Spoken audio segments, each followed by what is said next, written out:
Hi guys, thank you for stopping by today. Today I just want to share a short video about what happened to my phone earlier today. This is my phone. It's Samsung Galaxy Note 8, and the issue I had with it earlier was like it won't turn off. Um, the screen was frozen. I could see the time, the date, and the icons down here, but it was so hard to see actually because the screen was almost like blacked out. I thought of turning it off, but it won't turn off for me. I tried to press the power button and the volume down button and held it down longer than I did a few times before. I held it down for maybe like 25 seconds to 30 seconds.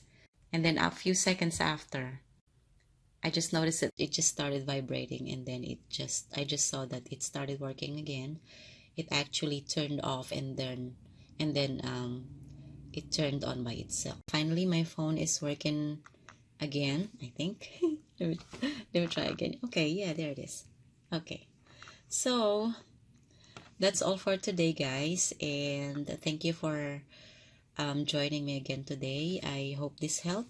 I hope you're all staying home safe. Take care and God bless. Please don't forget to subscribe if you haven't subscribed yet, and hope to see you again in my next videos. Okay? Thank you. Bye.